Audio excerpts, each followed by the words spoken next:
kami serahkan kepada Bapak Sekda dan Ibu Kabat untuk menjelaskan kepada teman-teman. Jadi mungkin itu teman-teman, saya persilahkan Bapak Sekda, instruksi Bapak Bupati tadi. Terima kasih Bapak Sekda. Jadi salam untuk kita semua. Hafiz. Assalamualaikum warahmatullahi wabarakatuh. Salam Swastiastu, Namo Buddhaya, salam kebajikan, salam sehat untuk kita semua. Jadi, jadi sesuai dengan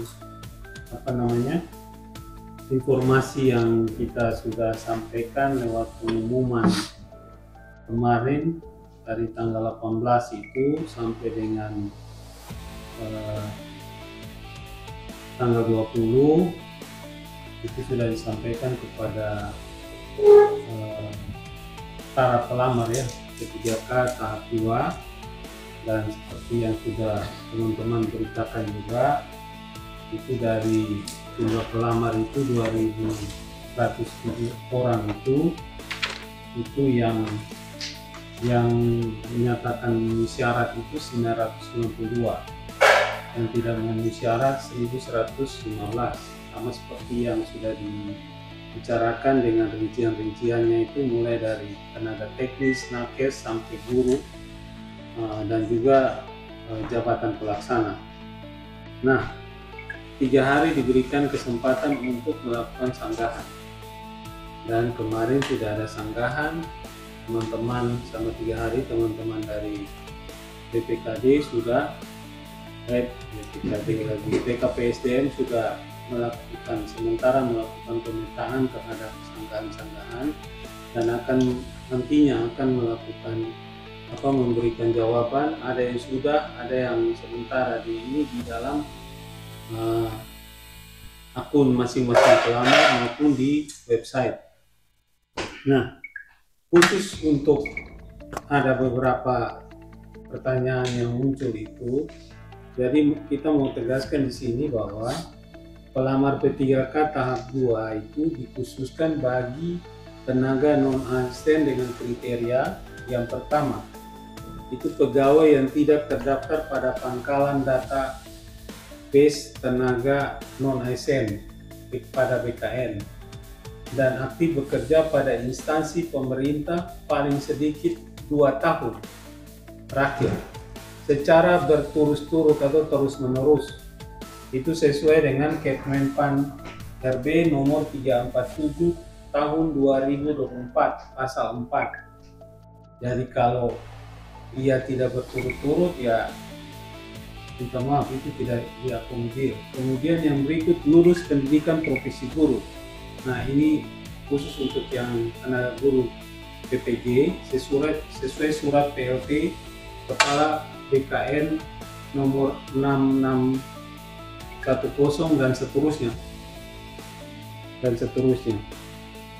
Dan juga surat Sekretaris Dirjen GTK Kemdikdasmen itu perihal seleksi administrasi pada seleksi guru ASN P3K jabatan fungsional guru periode 2 tahun 2024. Nah, ini P3K tahap 2 ini itu dibuka dengan pembatasan dengan pertimbangan. 1. Tahap 2 merupakan prioritas untuk penyelesaian terhadap pegawai yang terdaftar pada database pemerintah Kabupaten Kupang yang dibiayai APBD. Karena 1, itu dengan kriterianya memiliki SK Bupati Kupang. Itu yang pertama. Itu ada di pengumuman, sudah disampaikan. Aktif bekerja dan memiliki pengalaman kerja minimal 2 tahun dan berturut-turut tadi.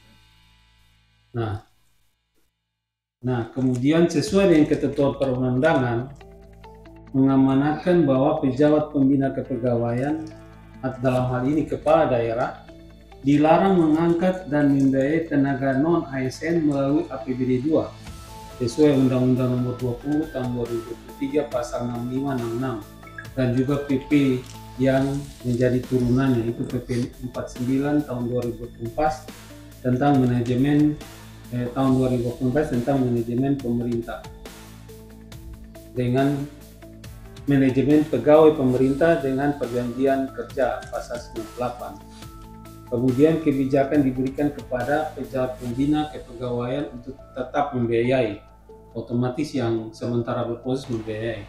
Karena pejabat kepegawaian dilarang untuk mengangkat dan dari BKN juga, Kemenpan juga minta untuk diselesaikan tahun 2024, makanya kenapa kita memprioritaskan tenaga PTT atau tenaga honorer yang di SK-kan bupati, karena bupati tidak mungkin lagi mengangkat mereka untuk berikutnya, sehingga kita prioritaskan yang tenaga SK bupati. Itu yang pertama, sehingga untuk menyelesaikan semua tenaga non ASN atau honorer yang dibiayai oleh daerah, dalam hal ini pemerintah melalui APBD 2 dan yang tadi larangan tadi untuk mengangkat itu. Nah, sehingga harus kita selesaikan. Nah, peserta yang melamar, terkait dengan peserta yang melamar lintas OPD, ini juga menjadi pertanyaan juga, sesuai dengan kita punya hasil konsultasi di PKN.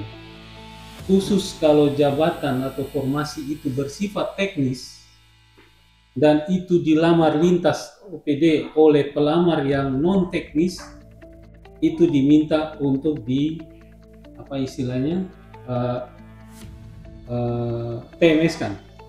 Maksudnya begini, kalau yang teknis itu misalnya begini, dia di formasi itu sebagai tenaga misalnya operator alat berat ataupun misalnya pemadam kebakaran, tidak mungkin kan yang kualifikasi guru datang melamar lalu itu di MS kan. Nah, itu tidak mungkin. Nah, itu arahan dari Dirjen Pengadaan ya, Ibu Direktur ya, Direktur Pengadaan BKN, sehingga diminta untuk pemerintah daerah, dalam hal ini OPD, yang melakukan verifikasi dan validasi terhadap ini administrasi seleksi P3K ini untuk memperhatikan itu. Tetapi kalau yang sifatnya itu umum, dalam hal ini administrasi perkantoran dan lain-lain, itu bisa lintas OPD. Nah, itu yang menjadi catatan, karena di sini kan contoh kayak seperti penata layanan operasional, kemudian apalagi pengelola administrasi umum. Nah, seperti itu.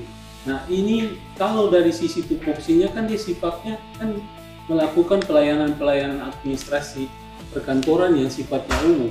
Otomatis pelamar yang dari lintas OPD itu juga bisa untuk melamar. Itu penjelasan dari ini Ibu Direktur Pengadaan dari PKN. Nah, sehingga ini juga menjadi perhatian dari teman-teman yang melakukan verifikasi terhadap seleksi administrasi. Tapi intinya begini, semua ini kan sudah masuk di dalam yang melamar ini kan semua sudah, yang nyatakan MS kan punya kesempatan nih untuk melakukan seleksi atau ikut tes seleksi. Kuncinya adalah persiapkan diri dengan baik. Siapapun yang mau melamar masuk, tapi kalau kita persiapkan diri dengan baik dan nilai kita juga di atas, ya pasti kita yang lulus. Kuncinya di situ. Tapi kalau kita menganggap bahwa ini tidak seperti yang lalu, kita menganggap hanya formalitas, lalu kita tidak serius dan tidak mempersiapkan diri dengan baik, otomatis yang lain datang, dia nilai akan lebih tinggi dari kita yang di situ. Jadi persiapkan diri kita, sekali lagi persiapkan diri teman-teman yang melamar ini persiapkan diri dengan baik sehingga kita juga bisa bersaing, berkompetisi dalam seleksi P3K tahap 2 ini. Nah, ini kalau angkat pegawai ini sekitar P3K 211 ya. 2021 211 orang. Tahun 2023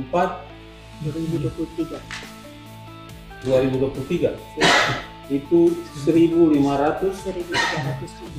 Oh, 1317 ditambah dengan 211 itu jadi totalnya sudah 1526.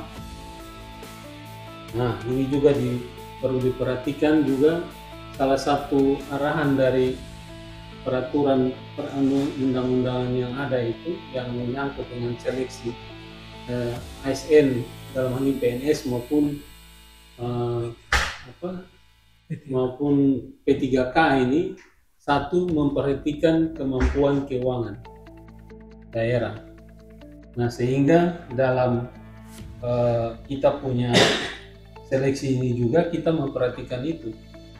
Nah, sekarang yang tahun 2020 yang terakhir tahap 2 ini tersisa 786 formasi. Yang lulus kemarin atau yang memenuhi syarat 992 ya. Bentar, kita lihat data. 992. Ya, 992. Otomatis pasti ini ada waktu tes nanti ada yang Gugur. ya tidak lulus, ya gugur lah itu. Sehingga ini sekali lagi persiapkan diri dengan baik.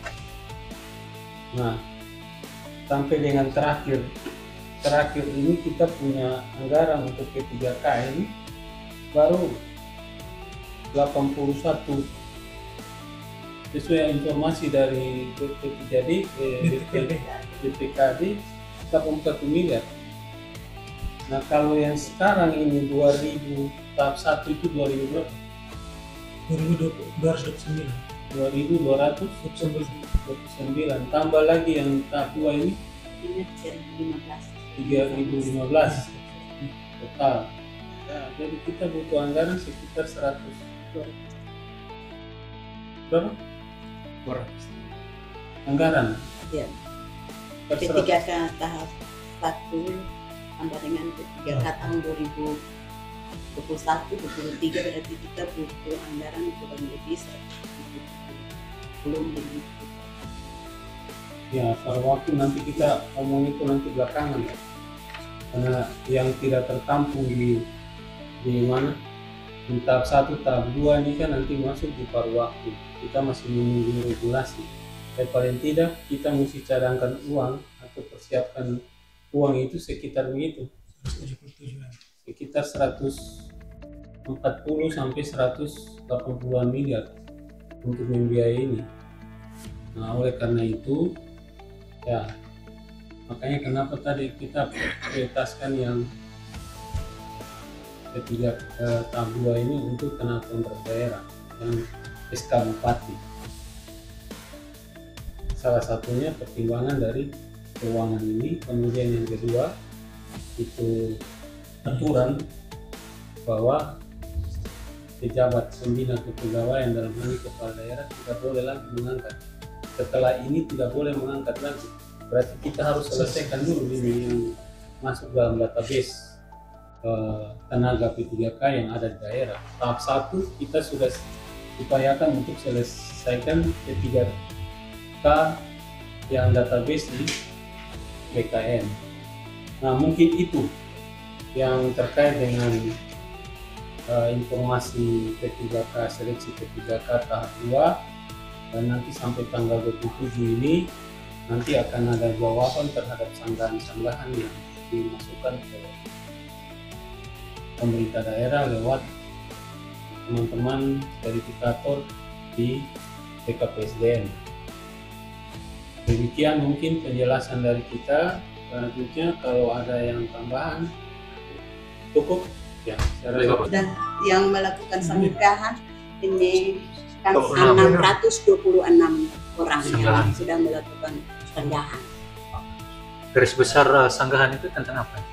Garis besar sanggahan itu adalah ada yang tidak memiliki SK bupati, kemudian ada administrasi, kekurangan administrasi kurang, kemudian ada yang melamar pada kualifikasi yang tidak sesuai. Kami masih terus mendata, belum selesai mendata persoalan-persoalan dari yang menyangga ini, supaya kemudian kami kelompokkan dulu, kemudian baru dilaporkan. Untuk P3K yang dari Dinas Kesehatan itu, kemarin kami mendapat surat dari Dinas Kesehatan bahwa yang bersangkutan memalsukan tanda tangan daripada Pak Kepala Dinas Kesehatan, bahwa yang bersangkutan sudah bekerja berturut-turut 2 tahun, dan surat sanggahan itu sudah ada di kami. Berdasarkan surat sanggahan itu, kami akan bersurat ke BKN karena status MS-nya sudah ada. Jadi kami bersurat ke BKN untuk BKN melakukan TMS terhadap yang bersangkutan.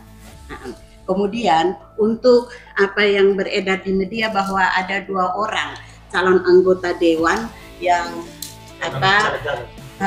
mengikuti seleksi P3K, itu ada 2 inisial DLF kemudian OYP. Kalau yang DLF tuh dia bekerjanya di rumah sakit umum daerah Nebona. Yang bersangkutan itu dia melamar di tahap kedua. Sekarang dia kita sudah cari tahu, sekarang dia tenaga honor lepas di Puskesmas Takari. Dia melamar di tahap 2 tetapi statusnya TNS. Sedangkan OYD itu OYD atau T itu tuh dia melamar di tahap 1. Dia melamar di tahap 1 karena dia adalah terdata di BKN juga.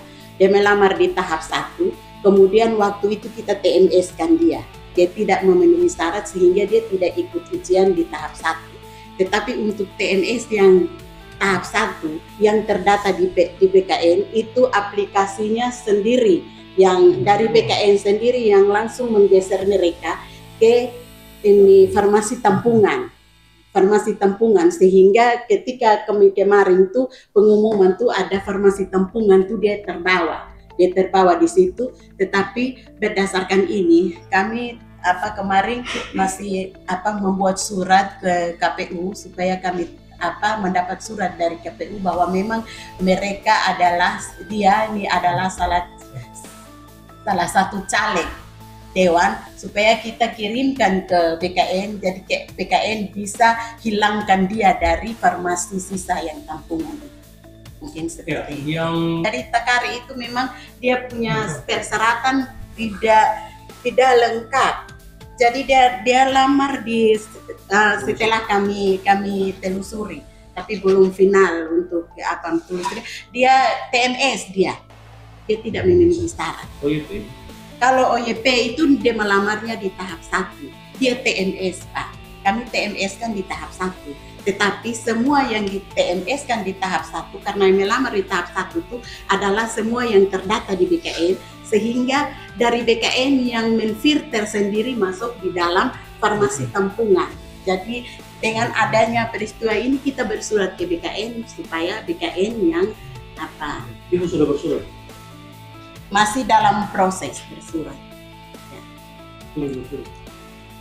Karena sementara kami mendata masih mendata yang sanggah, nanti kan pengumuman itu dikeluarkan sama-sama dengan masa sanggah. Jadi nanti kami minta waktu dari BKN untuk kita bisa bersurat. Besok kami sudah bisa menyampaikan surat ke BKN untuk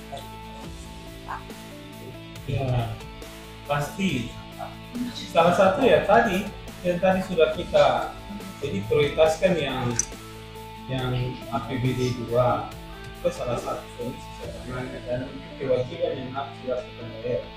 Kedua, kita tetap kan ini kita lapor ke pusat bahwa ini lulus nanti sekian orang di Kabupaten Kupang. kita usul ke pusat memberikan laporan, kemudian dari pusat akan menindaklanjuti dengan memberikan transfer ke daerah. Nah, kita harapkan bahwa transfer itu bisa mencukupi membiayai. Nah, tetapi kalau tidak bisa mencukupi, berarti otomatis kita perlu ada upaya-upaya lain. Salah satunya yang sementara digenjot oleh pimpinan daerah dalam hal ini bupati dan semua perangkat daerah melalui berbagai upaya untuk peningkatan pendapatan di daerah. Itu salah satu yang harus, karena pemerintah pusat ini dia berikan tahun pertama, tahun berikut dia tinggal kalau ada ini dia tambahkan. Tapi contoh kayak sekarang, sampai yang 2025 hanya menganggarkan yang tahun lalu. Selesai tahun ini kita lapor dulu, baru kemudian dialokasikan lagi. Nah, itu yang menjadi keberatan bukan cuma di Kabupaten Kupang, hampir di seluruh Indonesia terhadap P3K ini. Nah, jadi ya sudah kita berdoa bersama, semoga ini ada solusinya. Kemudian yang tadi, terima kasih kepada teman-teman media, artinya turut membantu kita pemerintah Kabupaten Kupang ada yang masalah-masalah itu. Nah, ini menjadi masukan ke kita untuk melakukan perbaikan-perbaikan juga, termasuk salah satunya yang mentebeskan yang tadi, yang salah-salah itu mau tidak mau itu pasti akan diambil langkah-langkah yang sudah terlanjur ya. Kita bersurat PPKN Kalau ada yang batalkan itu yang sudah ini. Dan terima kasih teman-teman dari media sudah cukup membantu, sambil teman-teman yang di PKPSDM yang melakukan sebagai verifikasi tetap melakukan verifikasi sampai dengan batas waktu nanti tanggal 27 untuk memberikan jawaban atas semua sanggahan yang ada, tentu saja sesuai dengan aturan yang ada. Mungkin itu.